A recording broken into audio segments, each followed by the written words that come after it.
Smart मीटरवर सत्ताधाऱ्यांची टोलवाटोलवी पाहायला मिळते। स्मार्ट मीटरचा निर्णय ठाकरे सरकारच्या काळातला। चंद्रशेखर बावनकुळे यांनी महाविकास आघाडी सरकारवर आरोप केलेत। स्मार्ट मीटरला विरोध असेल तर ते बसू नये। चंद्रशेखर बावनकुळे यांनी स्मार्ट मीटर प्रकरणी आता आपली भूमिका स्पष्ट केली।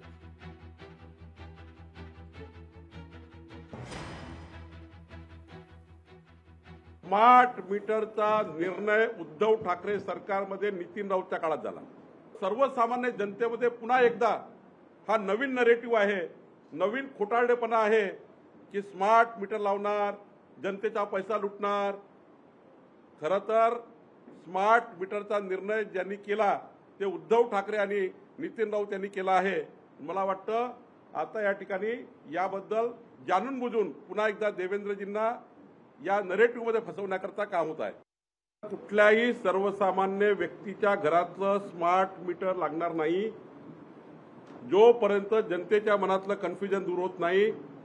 आणि सोबतच त्यांनी सांगितलं केवळ इंडस्ट्रियल ज्या ठिकाणी मोठ्या प्रमाणावर लॉसेस आहे, ज्या ठिकाणी 100 रुपयाची वीज जातं पण 80 रुपये येतात, अशा ठिकाणी मोठ्या प्रमाणावर ज्या ठिकाणी स्मार्ट मीटरच्या माध्यमातून लॉसेस थांबू शकतो अशा इंडस्ट्रियल मीटरला त्या ठिकाणी LTHTला असे मीटर लागणार आहेत। जोपर्यंत जनतेच्या मनातलं कन्फ्युजन दूर होत नाही तोपर्यंत कुठलीही कारवाई देवेंद्रजी करणार नाही असं त्यांनी आम्हाला सांगितलं आहे। लोकशाही मराठी ऐका, पहा, जागरूक रहा।